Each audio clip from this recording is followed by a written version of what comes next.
주님의 이름으로 사랑하고 축복합니다. 오늘 함께 읽은 열왕기하 13장 13절에서 25절 말씀을 통해서 더 큰 은혜를 받으려면 이라는 말씀의 제목으로 하나님의 말씀을 증거하겠습니다. 은혜를 조금 받지 말고 더 많이 받았으면 좋겠습니다. 그런데 오늘 하나님의 사람 엘리사가 이 땅에서의 마지막입니다. 이제 주님 품에 안기는 그런 장면입니다. 언젠간 우리도 사실은 힘이 빠지겠지요. 그리고 하나님 품에 안기겠지요. 그렇게 가는 나라는 눈물 있는 나라가 아니라 성경에는 눈물이 없는 나라, 또 슬픔도 애곡하는 것도 줄인 것도 목마른 것도 그런 없는 기쁨의 나라입니다. 거기는 뭐예요? 버릴 것도 없고 쓰레기도 없는 정말 우리의 상상을 초월하는 나라, 기쁨으로 소망했으면 좋겠습니다. 우리 모두가 가는 나라입니다. 그 엘리사가 이제 이 땅에서 그렇게 숨을 거두려고 주님 품에 안기려 할 때, 그런데 이 땅에서 헤어짐이 안타까웠는지 북이스라엘 왕 요아스가 그에게 찾아갑니다. 그리고 눈물을 흘려요. 그러면서 외칩니다. 오늘 본문 14절에 말하죠. 내 아버지여 내 아버지여 눈물을 흘리면서 이스라엘 병과 마병이여 이렇게 말합니다. 엘리야가 하늘로 올릴 때 이스라엘 병과 마병이여 이런 말을 했는데, 이 다른 성경은 비슷비슷한데 공동 번역은 조금 이야기가 쉬운 것 같아서 이렇게 얘기를 해요. 나의 아버지 이스라엘을 지키던 병거여 기병이여 하고 외쳤다. 이렇게 이스라엘을 지켰던, 그러니까는 미사일이여 뭐 군 탱크여 뭐 이런 뜻으로 가장 강력했던 군사력이십니다. 뭐 이렇게 말하는 거겠죠. 왜냐하면 자기의 나라가 보호를 받았던 이유를 알았어요. 그걸 고백하는 거예요. 이제 와서 엘리사가 숨을 거둘 때, 기력이 쇠할 때 이제서야 나타난 모습, 참 아이러니하죠. 평소 때는 그 엘리사를 공경하고 경외하던 사람이 아니었는데 이제 그가 떠나간다고 하니까 갑자기 두려워졌던 것 같아요.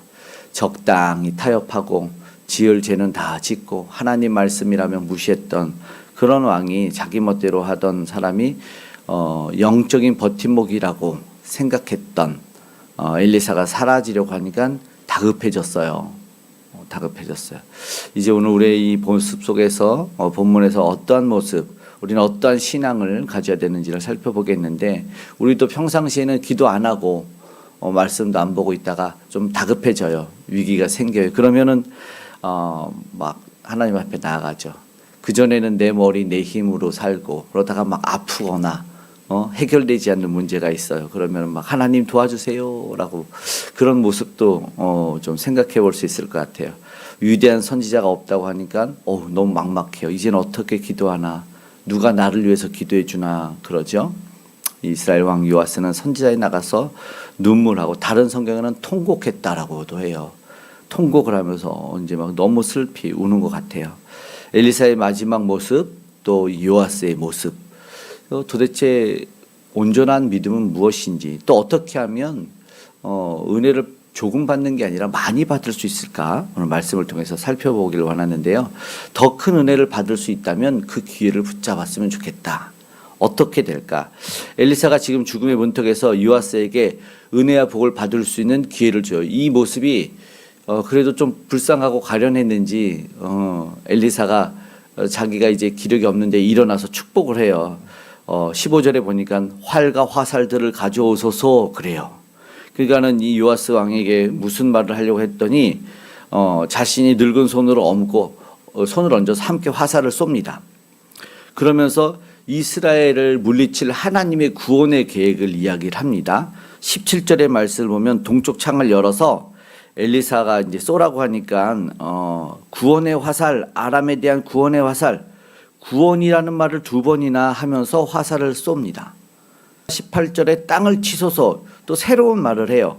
그러니까 화살들을 집어서 땅을 치는데, 그런데 18절에 보니까 여기 조금 안타까운 게 성경에서는 3번 치고 그친지라라고 말합니다. 분명히 구원이라고 말을 했는데 이거는 자신의 나라, 자신의 삶에 대한 이제 평안이며 안정이고 복이었는데 조금 하고 그쳤어요.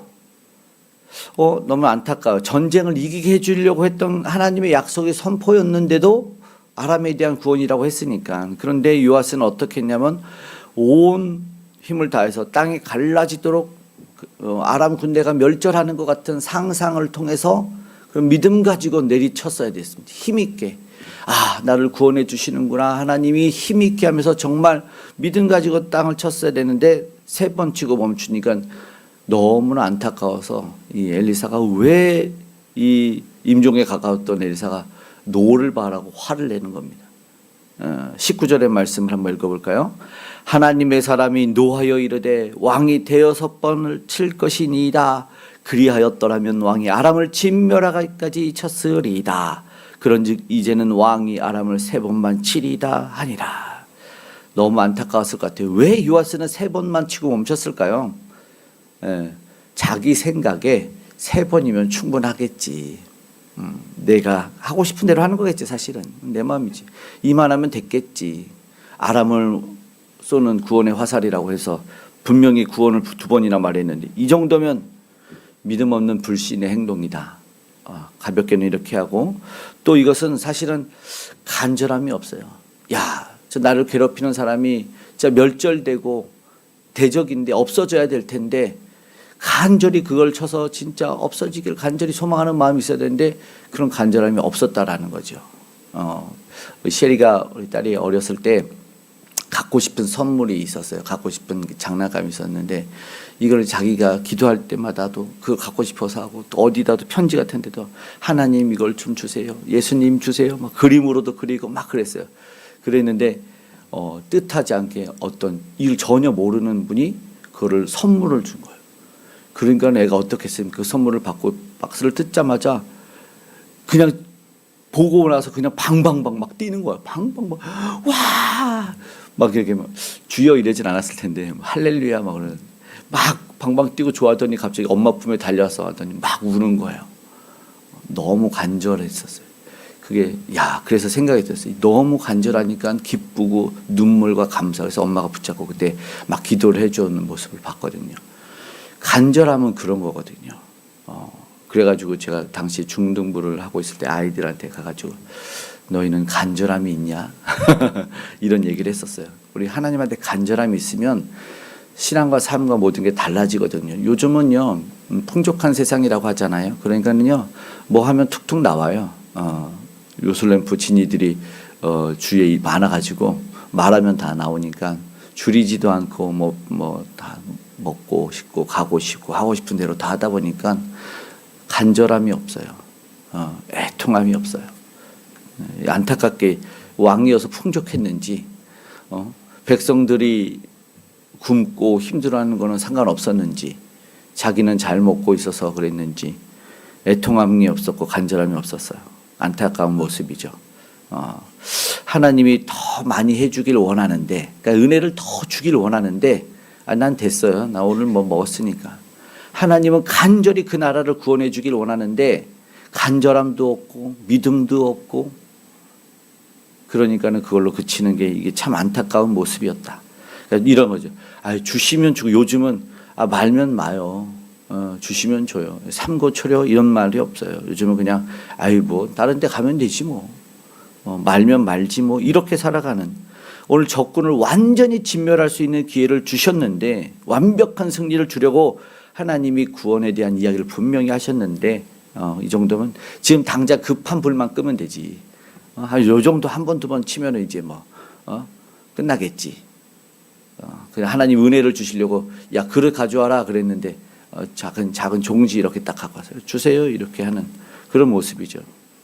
어떤 사람이 마을에 복을 주시겠다고 하나님이 말씀을 하시니까 2 사람이 그 음성을 듣고 달려갑니다.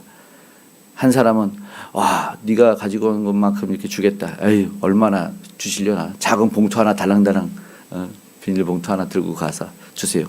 한 사람은 하나님이 정말 주시는 은혜가 크겠지 하고 그냥 큰 여행 가방 들고 그것도 모자라서 이불 싸던 비닐 그 가방까지 들고 막 달려가죠. 주세요. 하나님 어떻게 주겠어요? 결과가 어땠을 것 같습니까? 작은 거 가져간 사람은 작은 만큼 받고 큰 거 가져간 사람은 큰 것만큼 넘치도록 은혜를 받아서 다 가지고 왔다. 더 큰 은혜를 받으려면 어떻게 하나? 오늘 시편에 이런 말씀이 있어요. 81편 10절에 나는 너를 애굽 땅에서 인도하는 여호와 내 하나님이니 내 입을 크게 열라 내가 채우리라 하였으나, 중요한 건 앞에는 네가 크게 열면 내가 채울 것이야. 나는 애굽에서 구원했잖아. 어떻게 채웠지? 10가지 재앙, 아니 그 홍해에서 수장시킨 건 11가지 재앙을 보여준 하나님이 다 들어줄게. 입을 크게 열어봐 라는 거죠. 다른 성경으로 보면 세 번역은 이렇게 돼 있어요. 너의 입을 크게 벌려라. 내가 마음껏 먹여주겠다. 나 마음껏 먹여. 어미새가 벌레를 물고 와요. 입 딱 다물고 있는 애기 새가 있어봐요. 그 입에 넣어줄 수가 없어요. 벌레들을 항상 뭐 이런 데서 영상 같은 데서 보잖아요. 날지 못하는 새들이 입을 막 벌리면서 나한테 주세요, 나한테 주세요. 그런 말은 안 하는데 들리는 것 같아요, 그냥. 그러면 그 입 벌린 거예요. 어미새가 벌레를 물어다가 음식을 계속 넣어주는 거예요. 근데 난 됐어요. 어제 먹었으니까 뭐 입을 안 열면 안 주는 거예요. 입을 열어요. 크게 열어요. 이런 모습이죠. 내가 마음껏 먹여주겠다. 81편의 세 번역으로는 그렇게 말합니다. 하나님이 복을 적게 주실 수 있는 분이 아니에요. 넘치도록. 결국 뭐냐면 많은 은혜를 받는 것은 내 믿음의 그릇의 크기에 달려있다라는 거예요. 내 믿음의 그릇. 복을 담을 준비가 되어 있으면 얼마나 좋을까. 진짜 크게 한번 갔으면 좋겠다. 오늘 세 번이라는 좁은 생각, 간절함이 없는 모습, 하나님의 계획을 초라하게 만들 수도 있는 거예요. 주시고자 하는 분은 정말 많은 걸 준비했는데 너무나 안타깝지 않습니까? 우리도 막 정말 아이가 막 그 맛있는 케이크를 먹고 싶다 그래서 큰 케이크를 사왔어요. 그래서 먹으랬더니 한 입 먹고 됐어요. 고마워서 사오신 분이 얼마나 속상하겠습니까? 하나님이 마치 그런 모습이죠. 그런데도 하나님 어떻게 하실까요? 여전히 은혜를 베푸시는 모습이 있다. 오늘 보세요. 자신이 불신앙으로 인해서 승리를 제한해서 3번만 이긴다. 그런데 하나님이 결국은 이 아람을 통해서 북이스라엘을 빨리 멸망시켜야 되는데 봐줘요. 왜 봐줄까요? 22절에 23절의 말씀을 한번 읽어보겠습니다. 여호와께서 아브라함과 이삭과 야곱과 더불어 세우신 언약 때문에 이스라엘에게 은혜를 베풀며 그들을 불쌍히 여기시며 돌보사 멸하기를 즐겨하지 아니하시고 이때까지 자기 앞에서 쫓아내지 아니하셨더라. 우리가 많은 은혜를 받고 누릴 수 있는 이유는 우리가 많이 가졌고 많이 배웠고 완벽해서가 아니라 우리의 기도가 완벽하니까 내가 찬양을 너무 잘하니까 이런 게 아니라 우리 예수님이 우리와 맺어주신 은혜의 언약 때문에라는 거예요. 약속 때문에. 그 약속을 지켜주시고 내가 너희를 구원하겠다. 내가 너희를 세상 끝날까지 지켜주려는 약속 때문에. 오늘 조상들과 했던 약속, 다윗과 했던 약속 때문이다라는 거죠. 그런데 오늘 우리는 이 신앙이, 요아스 신앙을 보면 반쪽짜리죠. 아쉽고 안타까운 것 같아. 그런데 막상 주려고 하니까 뭐 입을 조금 열고 그릇이 안 돼요. 그런데 우리 같으면은 됐어. 네가 받기 싫으면 나 안 줄 거야 라고 등도 돌릴 수 있겠지만 하나님은 끝까지 포기하지 않으시는 모습 아니겠습니까? 믿음의 사람들의 때문에, 그 기도 때문에 멈추지 않는 사랑을 끝까지 보여주시고, 이걸 은혜 언약 말씀드린 것처럼 그것으로 붙잡고 주고 있기 때문에 유효하다. 하나님이 끝내버리지 계약 종결이 아니다. 심지어는 이 엘리사의 모습 속에서도 유효함이 무엇인가 살짝 보게 되는데 오늘 좀 독특해요. 엘리사가 죽은 20절에 장사했잖아요. 근데 도적대들이 왔어요. 그리고 도적대들이 그 시체를 그냥 엘리사의 묘실에 툭 던져버린 거예요. 근데 시체가 엘리사의 뼈에 닿자 회생해서 일어나 버렸다는 거예요. 이게 무슨 기적 같은 일이에요. 근데 엘리사라는 사람 자체가 아니라 그에게 남아있는 은혜가 이어지고 있었다라는 거죠. 그러니까 하나님의 능력이 넘쳐 흐르는구나. 살려낼 수 있는 분이구나. 회복시킬 수 있는 분이구나. 이걸 보여주는 거죠. 생거 진천이라는 사자성어가 있죠. 이 충청도의 진천이라는 지역인데 생거, 살아서는 진천에서 살자. 그리고 죽어서는 용인에 살자 이런 말이 있어요. 생거 진천 사거 용인. 무슨 말이냐면 진천이라는 곳이 살아서는 이 볕도 잘 들고 뭐 물도 있고 살기 되게 좋다고 해요. 근데 용인이라는 곳에는 이제 무덤을 쓰기 좋다 그래요. 풍수질이나 이런 걸로 인해서 사거 용인 이런 말이 있어요. 우리나라에는 그런데 우리는 뭐예요? 살아서 예수, 생거 예수, 사거 예수. 살아서도 예수, 죽어서도 예수. 살아서도 주님의 능력 받고 살고 죽어서도 능력 받고 부활하지 않았습니까? 우리는 그런 능력으로 살아야 된다. 살아서 예수 안에 거하고 죽어서도 예수 곁에 거한다. 예수 천당이죠. 아까 말했던 그 천국 가는 거예요. 그리고 그런 능력을 보여주는 겁니다. 하나님이 능력이 없어서 엘리사를 땅에 묻게 한 게 아니다라는 거죠. 예수 안에 생명이 있기 때문에 하나님의 언약이라는 약속이 있기 때문에 오늘 우리가 우리 죽어도 영원히 살아납니다. 놀라운 은혜이죠. 그래서 우리가 살고 있는 이 땅에서 가정에서 일터에서도 생명의 역사가 나타날 줄 믿습니다. 이제 오늘 말씀 마치고 기도하기 원합니다. 하나님이 뭐라고요? 더 큰 은혜를 주시려고 해요. 어떻게 해야 될까요? 주님에게 나아가야겠죠. 3번만 쳤던 유아스 참 안타깝다라는 마음이 아쉽게 든다면 오늘 우리는 나는 완전히 진멸할 때까지 승리를 주는 분을 더 신뢰해야겠다. 주님이 됐다. 그만하면 됐다 할 정도까지 하면 얼마나 좋을까요? 아람 군대처럼 우리를 자꾸 힘들게 괴롭히는 문제들이 있어요.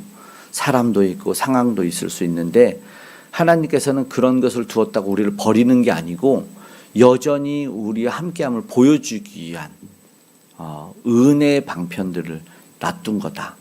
고난 중에서도 나를 지켜주시는구나. 여전히 내 기도를 들어주시는 것을 깨닫게 하시는 것이다라는 거죠. 그래서 오늘 우리가 믿음을 확장시켜 가야 돼요. 믿음의 지평을, 믿음의 그릇을 넓혀놔야 된다. 아까 입을 크게 벌리라고 했어요. 그리고 가방 큰 거 들고 다녀야 돼요. 하나님이 언제 주실지 모르기 때문에 마음도 생각도 넓히고 그렇게 특별히 간절함을 가졌으면 좋겠어요.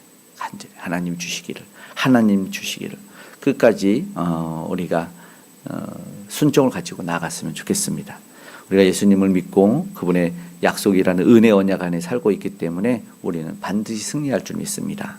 예수님이 승리하셨던 것처럼 예수님이 직접 그 죽음에서 일어나서 무덤에서 나오신 것처럼 오늘 내 작은 생각 때문에 내 불신앙 때문에 내 간절함이 없음 때문에 오늘 더 큰 은혜를 담을 수 없는 그릇 되지 않기를 바라고 믿음의 그릇으로 확장시켜서 그런 시간 되기를, 그런 저와 여러분 되기를 주님을 축복합니다.